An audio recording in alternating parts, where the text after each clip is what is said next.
Welcome to the Wealthworthy Podcast. I'm Trisha.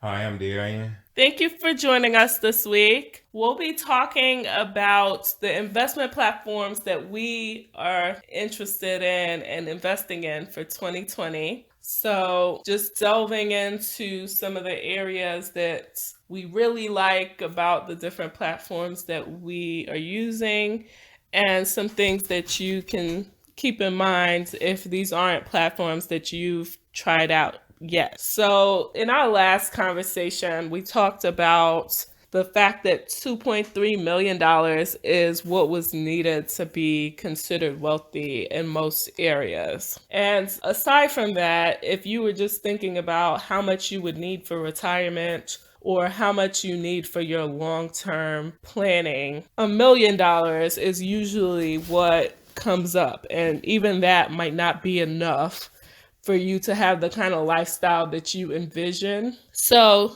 that means we all need to be sure that we're saving and investing as much as we can, along with growing our income over time. So you can't afford to wait until later if your end goal is to have over $1 million.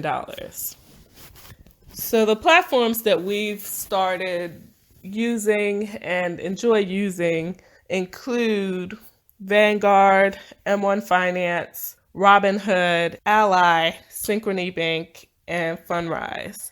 So we'll talk through each of those and kind of why they've been working well for us. And hopefully that'll give you enough fuel for you to look into them as well and decide whether it's a good platform for your needs or if there's something that's better suited. For Vanguard, that's one that has just removed their trade commissions for stocks and ETFs on their platform. I really like Vanguard because it's been around since 1975, which means it's established, it's somewhere you can trust with your funds, and you feel more comfortable putting larger amounts in there than some of the newer platforms. The fact that they have some of the best index funds on the market is also a reason that most people are driven to open Vanguard accounts in general. But if you are a little intimidated or trying to get something a little bit lower than the $3,000 minimums that come with their index funds, you can look at the ETFs that they have to offer on their platforms as well. And just those alone, being able to see and compare the different funds that they have available to you on their site makes it easy to navigate and decide how much you'd like to invest there. So if you wanted to see what other platforms have to offer, some of the other popular ones that are known for their ETFs are BlackRock and State Street. So you can look and see if any of those work for you. But really, when it comes to ETFs, you can look at just about any platform at this point because they trade like stocks. So anywhere that you can buy stocks, you can typically find these ETFs as well. But some of the ones that I have been investing most in is the total stock market ETF, which is VTI, their IT ETF, VGT, and then they have a real estate ETF, VNQ. So if ETFs are something that you're interested in looking into, then those are 3 good ones to start with. M1 Finance, Darian's going to talk to you a little bit about that, as well as Robinhood. M1 Finance. It's a commission-free platform that allows fractional shares. With $100, you can invest in numbers of stocks and ETFs. You can choose the underlying stocks and ETFs, which is not the case for most other portfolios. They have most of the major stocks and ETFs, but not everything. But they offer fractional shares. You can own a piece of your favorite companies for much lower than the share price. They also allow you to choose the percentage of your money that you want allotted to each stock. As you add more money, they aim to retain the percentage allocations you ask for. Robinhood. It's also commission free and the platform is easy to use. They have the stocks and ETF trends available to you as well as the latest news on stock. They are now introducing fractional shares. They have a referral program where you can earn free shares up to $500 per year for getting others to invest on the platform. They also offer option trading. The trades are instant so you can day trade if you wanted to. Yeah, so with M1 Finance, what was nice is that it gives you a pie where you can really select which investments you would like to participate in, where a lot of the managed portfolios don't give you that option. So you can say, hey, I want to invest in Amazon and be able to invest your fractional amount in that. And the minimum for investing with M1 Finance is $100, which makes it really accessible for anyone that's looking to begin their investing journey. With Synchrony Bank, I opened up an account since they are offering 1.8% on their high yield savings accounts. And it was one that I chose because they gave you good access to your funds, which with some of the other options like VIO, there didn't seem to be the same kind of accessibility to your money, which if you're looking to save long term, you don't necessarily need to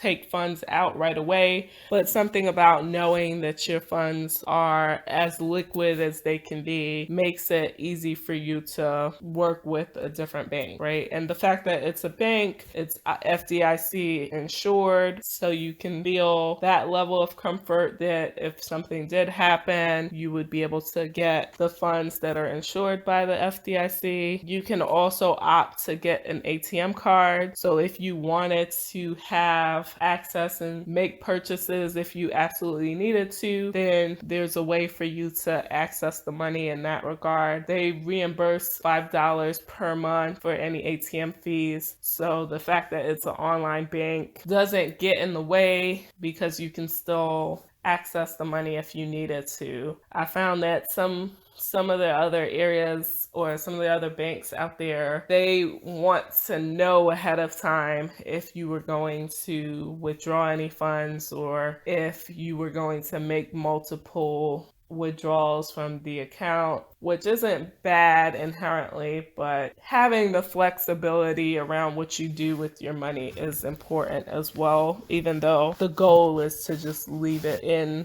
to accrue the interest on a monthly basis. For Ally Bank is also a bank, but then they have an investment portion that allows you to use the platform to invest in different ETFs and stocks, which is nice that you have that kind of dual option, and their savings rate is currently at 1.6%. So it's a good rate that you can take advantage of. But then if you're looking to invest in order to get a better return on your money, you can look at investing in those different stocks and ETFs that are of interest to you without paying any commissions. And then they offer a free managed portfolio portion if you're willing to keep 30% of your funds in cash. So that's nice because it takes the thinking out of it where you can just say, I'd like to invest a certain amount. So say if you wanted to invest $10,000, if you put $3,000 in cash where you're earning the 1.6% and then allow them to invest the rest, then there are no fees associated with that, which is nice. The only downside is you don't get to choose what those investments look like the way that you do with M1 Finance. M1 Finance, you can choose and say, I want Amazon, I want Visa, I want these Vanguard ETFs. But with the managed portfolio, someone is behind the scenes deciding what investments make the most sense. But the good thing is that they're also redistributing the funds that you've put in there in order to maximize your returns as well. And then if you want to have everything invested, you would need to pay a 0.3% fee in order for them to do that advising for you. What's also nice about that managed portfolio is that you're really only looking at putting $100 into it. So again, another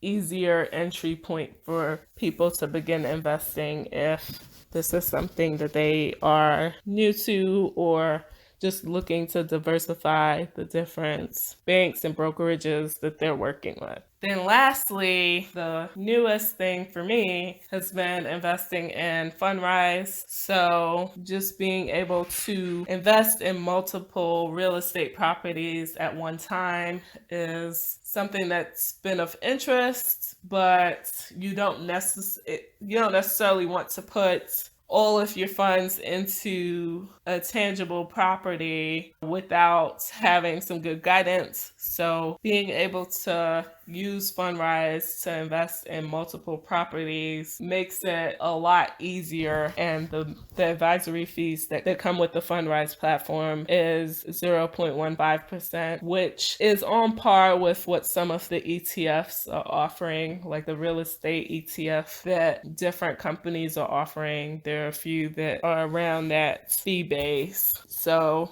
it makes it easy to do that. You can also auto invest, which makes it easy to just continue putting more funds into that platform. I like that they give you the option on choosing the types of real estate properties that'll give you the amounts and the things that you're looking to get out of the investment. So if you wanted to maximize your dividends, you can opt to invest your money in projects that'll give you that maximum dividend return. If you just wanted an overall total return that would be maximized, then they give you that option as well. You still get the dividends, but it's not going to be investments that are just purely offering the highest dividend return amounts. So, just having that flexibility is a great way for you to begin investing in real estate there. The minimum that you need for Fundrise is $500. So when you think about how much you would need to buy 15 properties, it's definitely more than $500. So taking advantage of any kind of crowdfunding option really does give you that boost that you need in order to take advantage of these different properties that are out there. So hopefully just giving this rundown of what we're investing in and what things we're keeping our eye out on has been helpful for you to think through. Like, yes, that's exactly why I decided to invest in this platform, or maybe I should open an account because those are things that are of interest to me. So the goal here is always, what can we do to maximize our own returns and lower the amounts of fees that we're paying out? So keep that in mind when you're looking at what to do and how to allocate your funds this year. And we will talk to you next week on Wealthworthy. Thank you. Bye.